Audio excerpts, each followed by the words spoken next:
grad student here in the microbiology department, and just in the last recent months, myself and now I'll be working with Allie to start up a commercial gourmet mushroom farm here in Bozeman. So really been going all in on learning about the agriculture industry and regulations, and working with the Launchpad to try to steer us in the right direction. So awesome. I'm Allie. I am a graduate student in sustainable foods here. And I'm working with Ben. So. Sweet.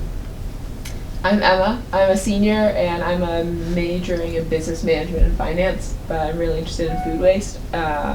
Just trying getting involved with the Blackstone Workshop a little more, working on hopefully doing another Food 24 in the spring. So it's kind of working. Can you explain Food 24? Yeah, so what we're pretty much planning on doing for the spring is having a competition almost, where we have teams of students who design or ideate, create product, brand, package, product based around, we're thinking, food waste, so issues in the Montana food system, and hopefully they're going to be able to partner with a farm or a restaurant to specifically actually use one of their products or to solve one of their problems in their creation. And they have 24 hours to do all of this, so it's pretty quick, but we did it 3 years ago at this point, and I did it, I really enjoyed it, and would like to bring it back. Yeah. Awesome. And so I'm Trevor. I'm with the Launchpad here. So we're a Center for Entrepreneurship, helping students, alumni, faculty of Montana State, and we're part of a larger network of 26 other Launchpads across the U.S. and Ireland. And on the Food 24 note, we had a really good experience 3 years ago, and we've been kind of ideating on how to continue that, and that's where this session came out of. This is a micro Food 24 session, which hopefully will lead to a bigger Food 24 session in the spring, and then that's actually a feeder to the diesel class, the farm to market class, or other diesel classes, which is the design sandbox for engaged learning, which is a class that Mary has taught, and you've actually been a farmer member of as far as helping out. So awesome. It was virtual. Was that virtual? Virtual. Yeah. Awesome. No, we went to visit it. Oh yeah, you did. Yeah, we visit. came. We went up to his You farm guys in went up to his Polson. We had a farm. field trip Yeah. to Polson. Yeah. Yeah, we'll talk about that. Very cool. Yeah. All right. I'm Robin. I'm volunteering this year for Energy Corps, so I'm the sustainability coordinator in Red Lodge.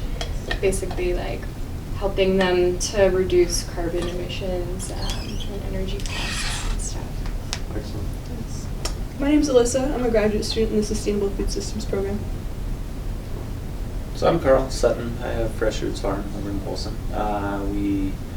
We're a produce farm, retail, wholesale, but now we grow a lot of organic seed for contract, and we have a commercial kitchen and make paletas with our fruits and vegetables, and we buy from area farms and we sell at festivals. I'm looking, when we met, the group developed a soda graphics, name, branding, and I want to actually launch that this year. Great. Because it would fit our commercial production. Really cool. Excellent. Awesome.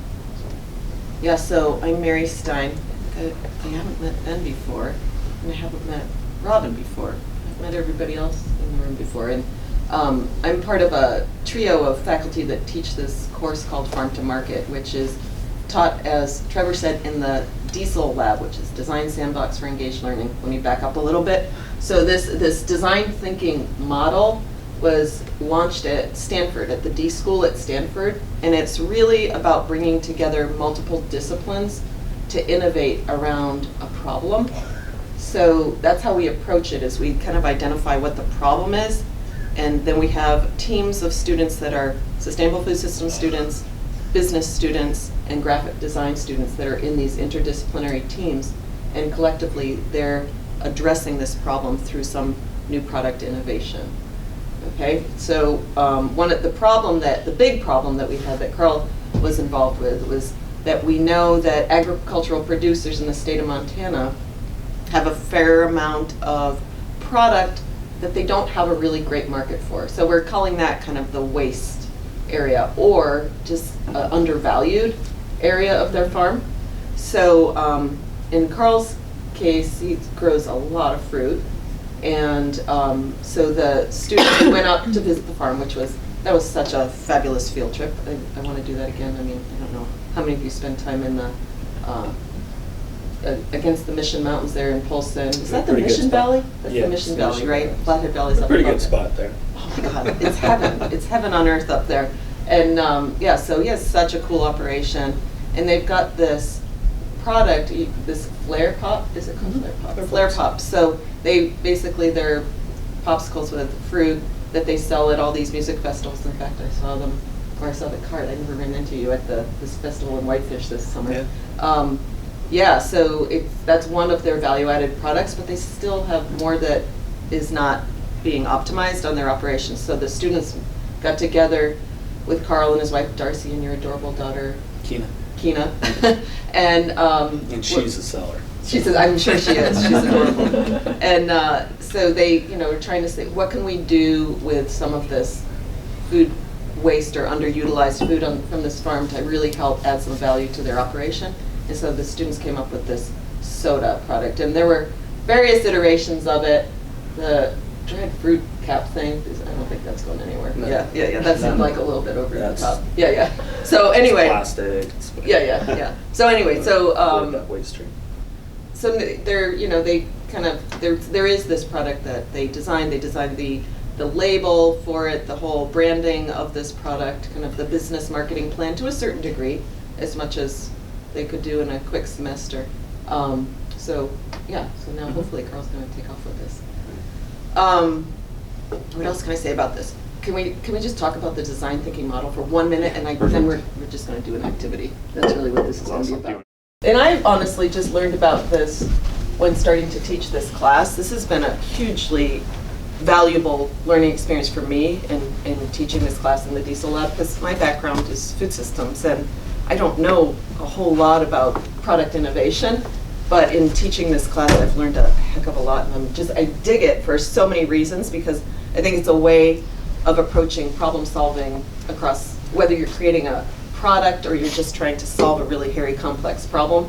This is kind of a brilliant approach. So the first thing in the design thinking model is empathy.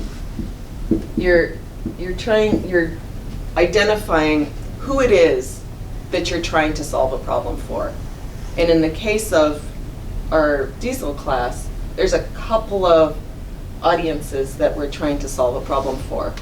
One is obvious. Who? The farmer. The farmer. Okay, so in this case it was the farmer.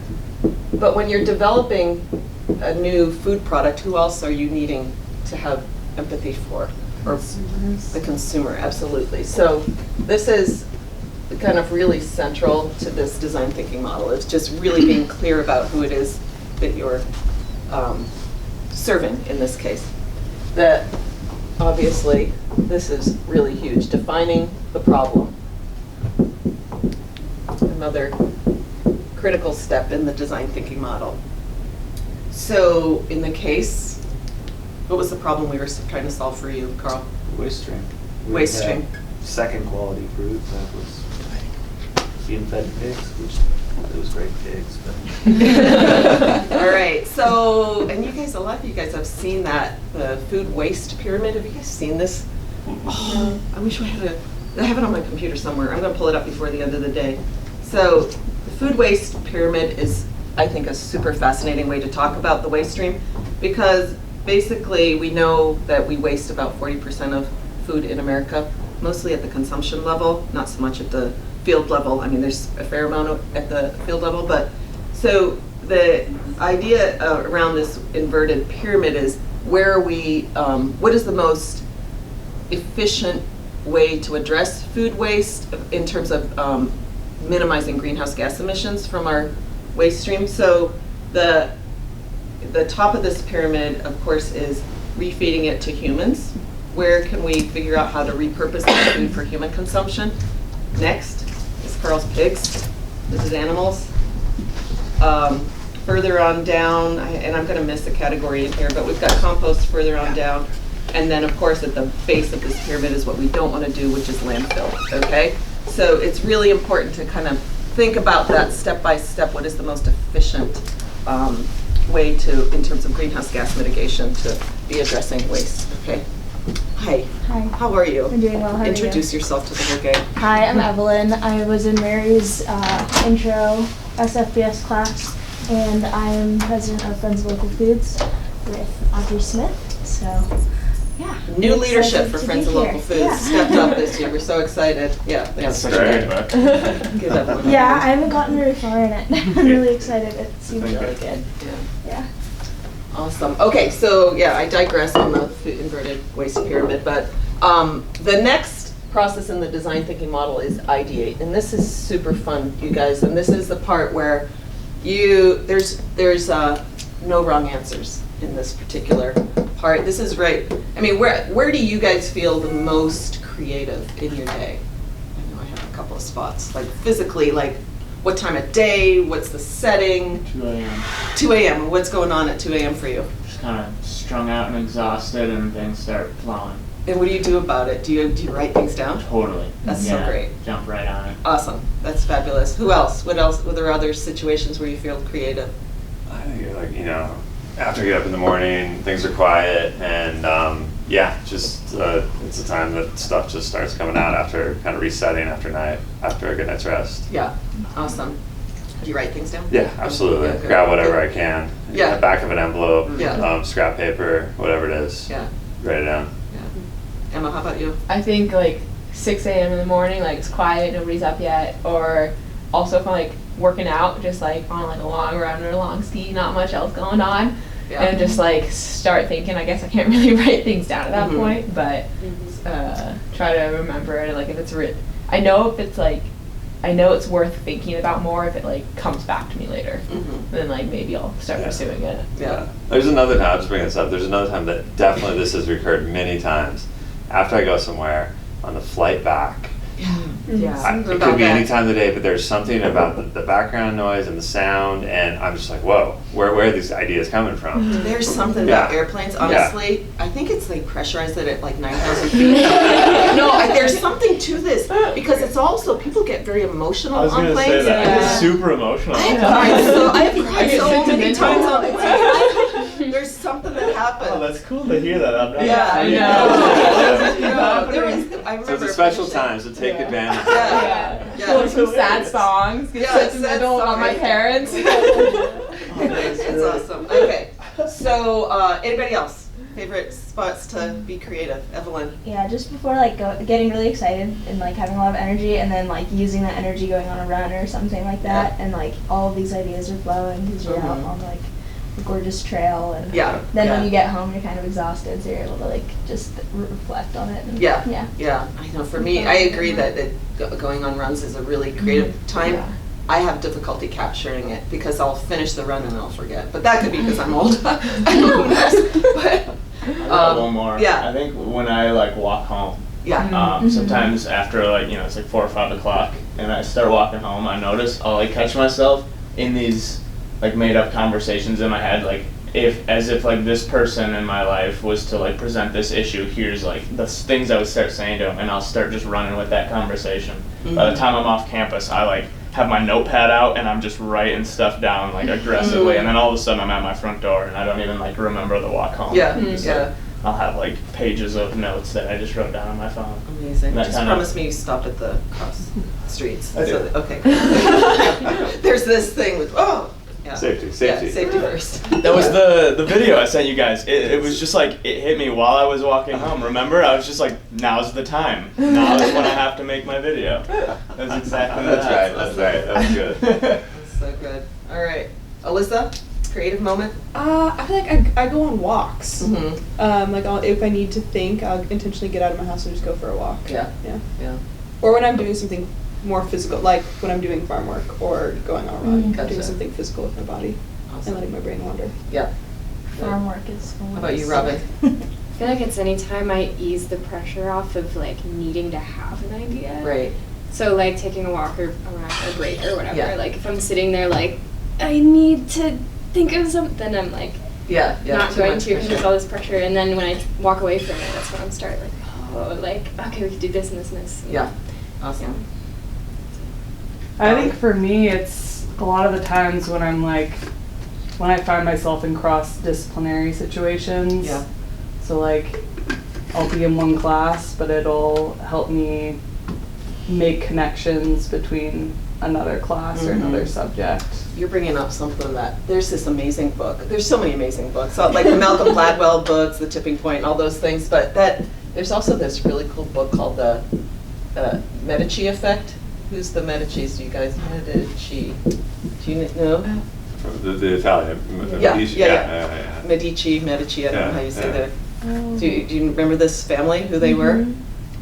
They were this extremely wealthy family during the Renaissance period, and this book is Effect. Sorry, and I didn't even spell it right, but this book is all about where the brilliance of innovation that happened during the Renaissance period was about the different disciplines coming together. I mean, it was the explosion of art, it was the explosion of science happening during this time period, and it was the overlay of these disciplines coming together that kind of created this. So this book is super interesting. I think I always give the example of like Reese's peanut butter cups. Who knew that chocolate and peanut butter could be so good together, right? Somebody figured it out. Somebody figured it out. And now dark And- chocolate. and now dark chocolate and peanut butter. But it's like you're That's always been absolutely good. right, Ali, It's about always been good. No, it has, and no one really like said, okay, we can commercialize this too. yeah. But that brilliance that happens when things that don't necessarily go together come together, and you can start seeing new ideas. Carl, how about you? When does your creativity flow? It's the physical activity. Yeah. It slows me down. Yeah, yeah. But I have idle time on the tractor nowadays. Mhm. But I have to pretend not to have ideas during the season and then focus in the wintertime. Yeah. So I go cross country skiing or I go skiing. Yeah, yeah. And then I have ideas that I Mhm. can capture. Yeah. The one nobody said that is like one of my most creative spots is the shower, honestly. I literally, that's where and then I'll find myself like, 20 minutes later, I'm like, oh crap, I wasted a lot of water. But it's, I really definitely feel like that's where No, it things come. is. Yeah. I can relate, for Yeah, sure. yeah. And I don't know if it's just that soothing of water that helps with that. So anyway, so the ideate part, really critical, where you're coming up with just vomiting ideas at that point. Then it's the prototype. And this is also prototype. God, I don't spell well enough thing, but okay. Yeah, the prototype part is, it's really kind of the messy design stage of what is this new product, and we're thinking of it, I'm talking in terms of a thing here. What does this look like? It can be a concept. What is the prototype of the concept? And I don't know if you want to add more to this part, Trevor, because I feel like you've worked a lot with people around this piece. Yeah, no, I think it's a kind of, creating the initial minimally viable product or it doesn't have to be perfect, but putting something together that could be kind of the initial version of it. And then, I think that is, again, trying to get people to get it out there so they can share it with customers at that point and get feedback is really key. Yeah. But no, I think that's just, Yeah, it's a process. It's so, a real creative yeah. time as Yeah. well. When you were in Food 24, Emma, Mhm. what was the product you guys came up with? And can you talk about Yeah. how the prototyping and how you kind of iterated through that? Yeah, so we had to choose 2 random bags of 2 ingredients, and one I think we chose was a poblano pepper, another was a parsnip, and I think the parsnip had to be 80%, or it had to be 50. It was 50. Was 50, okay. Yeah. It had to be the majority of the product, and so we were trying to find we went through. It was late at night, way past when I usually stay up, and we were at a whiteboard and going through it, and there's definitely I think some frustration on our team. Anyway, and so we eventually we came up with parsnip ice cream because parsnip was a relatively neutral taste, and then I had candied some poblano, charred and candied some poblano peppers with some bacon. Makes everything better, and I think I don't know if we use maple syrup or brown sugar maybe, I don't know, and pretty much sprinkled that in on top of the ice cream. And yeah, it was, I think, like in making, like the next day when we got into the kitchen, like we definitely weren't sure if like you could make ice cream out of parsnips, and we're like pretty happy when it actually came together. Yeah, then there was a design student or like graphic design, and someone, I think they were kind of both involved in more of the graphic side of things.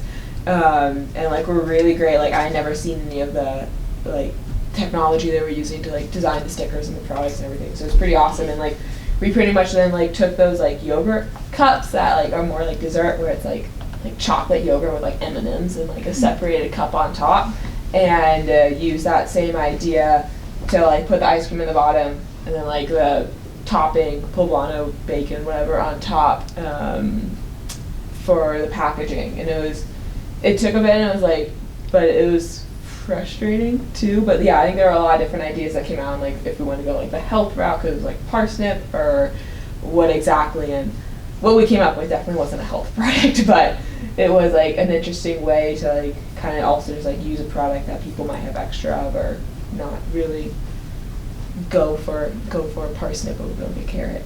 And on that note, on the prototyping, I think one of the things we really became clear in Food 24 is how great a medium food is for prototyping. And so a lot of folks made stuff during that day that were complete disasters, but they quickly determined that, like, this does not taste good, this does not hold together, this is not gonna be a product someone wants to eat or buy. And they quickly said, okay, that's fine, but they had concurrent, really research projects going or prototyping going, and they were quickly iterating and changing, and I'm sure you guys did during the day. Yep. And I found myself, just from a cooking standpoint, makes me think, as I'm cooking, I'm always prototyping as I'm cooking. It's always, I'm trying something different, I'm adding a little bit more of that, what do I have? And then ultimately refining it, and you get to a point where you're like, okay, this is pretty good. And then that's kind of your base for going forward. But then you make that the next time, and you change it and you alter it, and you're always doing new prototyping. So I really think that food is, I think the core of this is food is a great medium for testing out prototyping and learning how to iterate and change quickly. So It's very obvious, I think, when it works. Right. And it's edible. And it's edible. And it's edible. Yeah. And I feel Hopefully. like it's like broad, like unless like, I don't know, like I feel like pickles and peanut butter, like that's maybe a little bit more decisive, but like a lot of things, like it's gonna be like, all right, I like this, like somebody else like this, like it's kind of obvious. It's more obvious about like if it actually could be successful. Mm-hmm. And you can do cool things. Like one of the cool things I've been doing more recently, I forget where I heard it, I didn't make this up, but Trash Ranch. Trash Ranch, you take mayonnaise, take leftover pickle juice from in a jar, and you whisk it together, and you've got ranch dressing. Oh, Seriously? Yeah, brilliant. seriously. yeah. What Try do you do it. with that It's leftover actually really pickle good. juice? It depends That's how good the awesome. pickle juice is. Right. That's really We good. just drink the pickle juice, You get can do those that too. electrolytes back. Oh You my can do gosh, that I bet too. you do. If you get cramps, pickle juice Drink is your the, pickle juice. yeah. Yeah, that's fabulous. And that, you guys, that parsnip ice cream was to die for. There's no dairy in it, right? Or was No, there? there was. I There think was we, some like, dairy. we Okay. pretty much, I think, I want to say we like steeped the parsnips in like cream. Oh, okay. Yeah. It was killer though. Thank it was you. so Yeah. good. Yeah. Yeah, it's Did like you guys win that competition? We were. I think everyone won because I we were know, so I think excited it- with all the products. No, there was definitely I a think number we one. did I think you well. were number one. I think ish. you were. Were we? Okay. Yeah, because we had Yeah. a panel of judges. Yeah, that was, it Yeah. was cool. Yeah. So yeah, I can't remember if you guys actually won, but. I have a similar ice cream profile that we Oh, had do at you? Orcas Island. It was kale balsamic. Oh. Oh my gosh, okay. So so good. good. You could see people going, kale. You eat it and you don't taste the kale. It's In the just like, Does it have the green- balsamic, it's umami caramelized, so kale. it's like sweet, not too Does it have the green color, the kale? a bit? Yeah, Yeah. it's like green. Recipe It was so good. club. It's like, oh, what a brilliant idea. It's like, Yeah. now we can sell kale. Yeah. I'm eating my kale today. Right. Something beyond kale chips. Okay, the final thing, of course, is testing your product.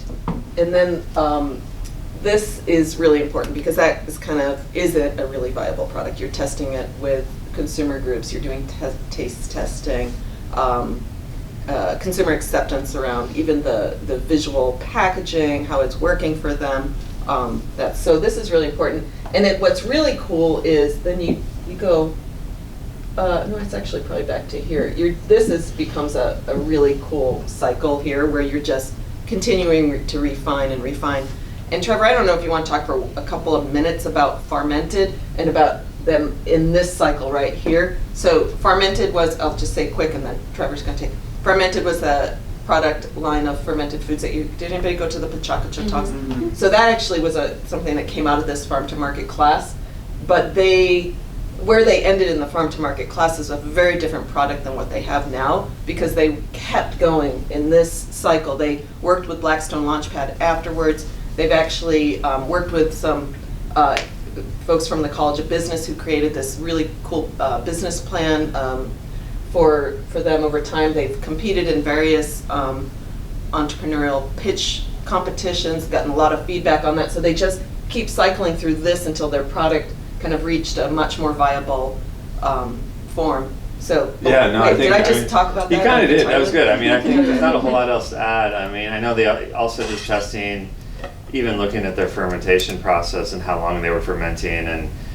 did fermenting longer change the flavor profile or not? Was there kind of a unique time that they wanted to do that? Because that was later on. But then also looking at new products, and I think they have a salsa product now too, and so that just is again a whole new opportunity for them. But I think with their products in general, they just kept refining them and working through the ingredients that they're putting in the recipes, and they've got a point where it's pretty dialed in. But there is some variability with fermented, depending on the season and the type of ingredient where things are at.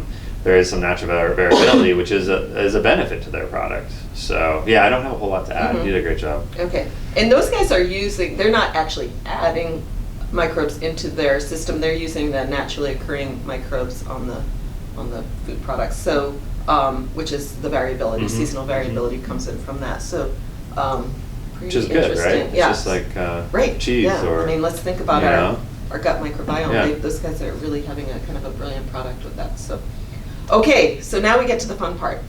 We're gonna do an activity in this room, and so you guys, I'm gonna pass around these. Just take, you can probably take a couple if you want. We're gonna do a quick sprint activity where you guys are gonna be kind of moving through this process, not so much on the, well, no, you'll be moving through it on a variety of levels. Okay. When everybody gets a card, we're gonna do the first bit. I'm about to, yeah, those are all pencils that I've read. Another great invention right here. Right. Sharpie. Sharpies. My daughter goes, "What's a farm without a shop? Sharpie." Yeah. What's a kitchen without a Sharpie? I think the president used it too to So don't draw use it. Alabama or something like that, the hurricane heading to Alabama. It's a great invention. Yeah, Everybody yeah. Do you guys remember that? That just happened about a month ago. What? Oh my gosh, look it up. Okay. The hurricane. Look up Sharpie and With the hurricane. hurricane, yeah. Yeah. Okay. He Okay. overruled the NOAA scientists. Yeah, I remember That's that. right. It's not heading to Yeah. Florida, it's heading to Alabama. Yeah. Drew it with a Sharpie. We see him Any- drawing Colorado in the back. Anyway, okay, I digress. You're on the camera. I know, I'm on the camera again. I didn't say anything too super negative.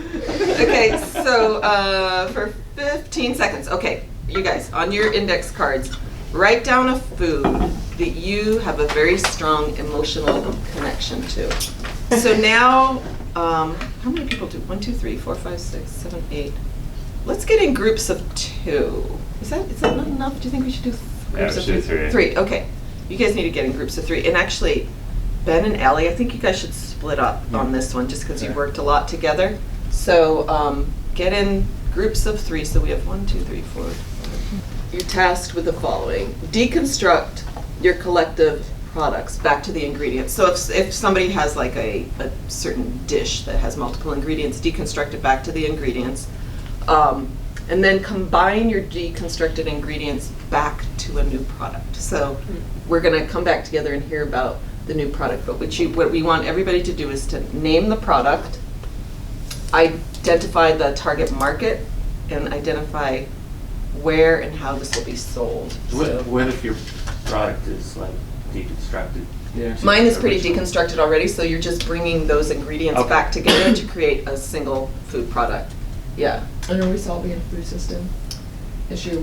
Do you wanna? I don't know. Yeah, throw it in, Emma. Sure. Yeah. Solve a What- food system issue. What is it? We want to Oh, what is give everybody the problem that we're trying to solve here, like with Yeah. this new product. Yeah. I mean, it could just be like having it add value to like a lesser known product, so like just like choose, or like a parsnip in the sense of like. What if we make Maybe a this? bum wrap. I Wait, mean, what if we make this Parsnips an are overrated. equity issue? What if we make this a food system equity Yes. topic? Yeah, Because that I mean, would I be- think that's something we heard a lot over the Yeah. last couple of days is the disproportionate access to healthy food across the food system. So let's make it. This is a product that's going to be accessible, particularly to people living in limited resource communities. Does that make sense? Yes. Okay. Okay. Okay. Cool. So there's our, So. that's an empathy piece, and we've got all of these ingredients. Are you guys just ready to go? And what is the, just one more time, What are our instructions? Yeah, what do Where's we my wanna get? eraser? I'm gonna get back on this. Deconstruct down to ingredients. Okay, and then we're going to combine your deconstructed thing back into a Single food product? yeah, single food product, a food themed product actually. Food themed product, and we made the collective decision here that this product is going to to be accessible, right? accessible. So this is kind of creating certain parameters around our design here. Accessible to limited resource consumers. And I would add the other one that it is going to improve well-being. I think that's kind of important because one of the things we've heard a lot about in the last couple of days, and we know is a food system issue, is that it's access to healthy, nutritious, culturally relevant foods that is really important. Okay, so, and then identify the target market, so that's, you're going to identify and get specific on this. Target market. I hate writing on these things. And identify where and how it'll be sold. Oh, you're gonna name it. Name your product. And you're gonna have where and how it will be sold. And so we're gonna collectively come up with one product. You With the and group. your two partners will come up with one product. Okay.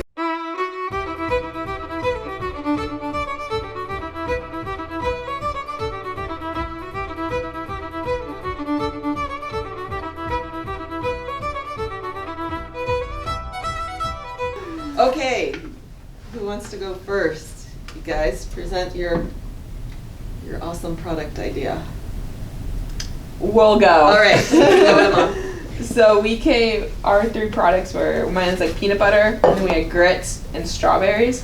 So Wow. we took that down to like corn, peanuts, but then switched that to sunflowers because of the allergen, and then strawberries. So pretty much what we came up with was sun dressing, and it was a sunflower oil strawberry balsamic corn dressing, and we're thinking of marketing it generically and in bulk to like reduce down on like the cost of it or of like the packaging and everything, and then marketing it to schools, hospitals, kind of as like hospitals like the whole food is medicine sort of thing movement, and then also with like schools, like a salad dressing is very relatable for a lot of like younger kids, so we thought it'd be like a really cool opportunity to like introduce like these kind of different ingredients to them, a little something different, spice up that lettuce they're eating. Awesome. So, yeah. Nice. Yeah, way better than Wow. Trevor's pickled mayonnaise. I know. Come on. Hey, you wait till you That try sounds that. really good. Actually, That'd be you cute try for that, you're school. never, that's the only salad dressing you're ever gonna make. And you can make it even better. You can add more stuff to it, so. It's a good base. So yeah, super That actually would be cool. very Yeah. No, that sounds awesome. Yeah, That's great. there we go. Nice I job, kind of want to guys. go home and try to make it now. Yeah. You know what I really like about this is that you brought in the institutional food market, because that is kind of a great equalizer in the food system where kids, no matter what their socioeconomic condition is, are availing of school lunch. So that's a place that you can really bring in a product that's going to be healthy I think across that's the like, board. I would love to talk about more, but like, I think just also like the disparity though of like the kids who like have money and like our parents are more wealthy, and then like I've read like they're more likely to bring their own lunch, and then that like also then like just creates these like two different groups of like Yeah. students who are wealthy enough to bring their own lunch and students who are like, Right. you know, and it's very obvious. Mm-hmm. And I think I love to talk about that. Yeah, more, we'll but- talk about that more. Great. Love to talk about Awesome. it. Cool. Should we go next? And Yeah. we're gonna wing this. We got a pretty good idea, but we're gonna talk through it. You guys Yeah. are all gonna chime in. Yeah. Okay, we got some great ideas. Our new product is, it's gonna be refined from this, but initially it's called Montana Winter Braised Pie, actually. Should we tell them what we started with? We started with kimchi, Chicken pot pie. chicken pot pie, And winter squash. and winter squash. Mm. And so some really awesome foundation. And so we broke those down, and we weren't thinking of using kimchi. We're actually going with the core ingredients and potentially daikons or anchovies and onions maybe. We may or may not. We'll use some chili, but we want to keep this pretty. I mean, those are all things that can really amplify the flavors of this product. So we're really trying to focus on using excess grade B vegetables for this. Yep. Correct? Yep.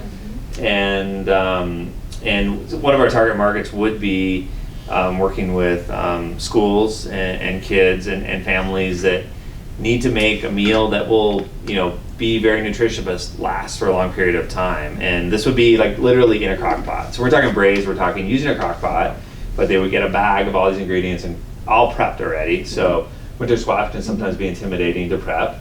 So this would be all prepped and broken into the right size or cut into the right size pieces that could easily be braised. Yep. And hopefully compostable bag, not a plastic bag. We're working on that if it's feasible or not. Yeah. What Yeah. else? I don't know. Theoretically, we are going to get a grant to be able to have an educational component to this, so that we will bring these kits into the school and kids will learn how to put all the ingredients together in a crock pot and use the crock pot in their classroom. And then they will get to take home this kit and be able to make it at home. And that way, even if they live in a household where their parents aren't consistently making them dinner or they don't have consistent access to food, they know how to throw all these things in the crock pot in the morning, turn it on, go to school, and then come home and have dinner. Love it. I love that That's nutrition good. education piece Yeah. or the food education piece. Yes. Super cool. And then theoretically, this product can be also in grocery stores. It's kind of like a somewhat prepped sort of thing that people can buy and be able to cook without having that much cooking knowledge or that many tools in the kitchen. But it's also not like a microwave. Yeah. Definitely not a Yeah. microwave. It's a slow food. We're gonna have lots of nutrients in there. And then the pie piece, it may or may not have pie crust. We think that's we may just be a kind of an open face, unstructured pie. Yeah. We need to work out the prototyping Yeah. with the Like a pastry soup? crust in the. No, this is a braise. This is Like thicker. double This is cheese hardy. on top. This is hardy. This is a stew. This is like a stew, but we're gonna call it a pie. We're gonna This is call the it first pie. crustless pie. Crustless pie.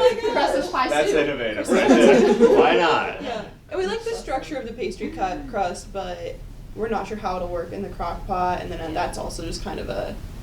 We may just- You Expensive can even branch out of there and have like bread that comes with it. Yeah, no, I think Like, bread could be a goes piece of with it. the dish. Yeah. It could Pack be of the saltines crust. maybe even. Pack of saltines, it's fine. Yeah, crusty bread. Right. That could be the crust. Right. We definitely want whole grain. We in want there, whole though. grain, So gluten, I crusty have bread, that ancient crust. grain bread. It does. Here, Yeah, right? and so we're gonna partner with a local bakery to get their little like butt ends of their Oh. bread Oh. that they use to make sandwiches because they don't Food use waste those parts. solution. Yeah. And so then you get some like crusty. You know, a ends better of idea. bread. We're gonna, we can get Yeah. the Dale's baguettes from Wild Crown. That's Yeah, exactly what I was exactly. thinking. Right. We'll get the If you want going Tarts for are we're going right. Dale baguettes. They're gonna Tarts donate too. them. That's Yeah. gonna be our crust. Those are We got it. Yes. Done.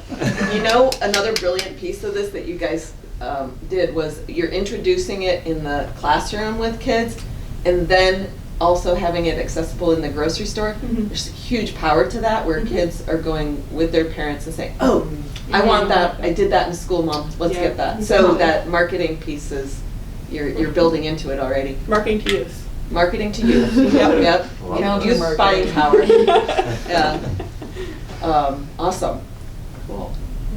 All right, you guys are next. All right, here we go, gang. All right, we started with beets, mushroom, and peaches. So that was fun, and we decided it was going to become a business model called fruiting fungi.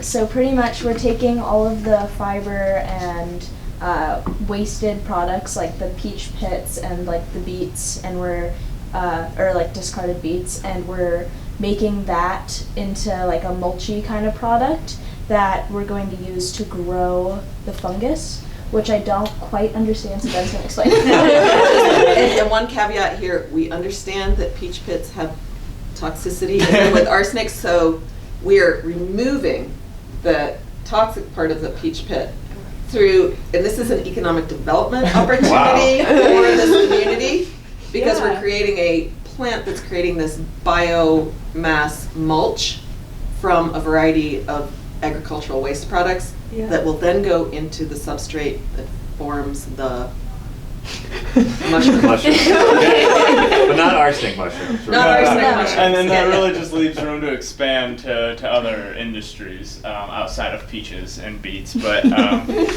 where we would set this sort of operation up are in communities where there are maybe large factories that process all of these fruits and vegetables. Like maybe they make canned like pie filling or something, and they have an absurd amount of like trimmings from the branches or peach pits or whatever fruit vegetable like byproduct that's just fiber that's just getting tossed out.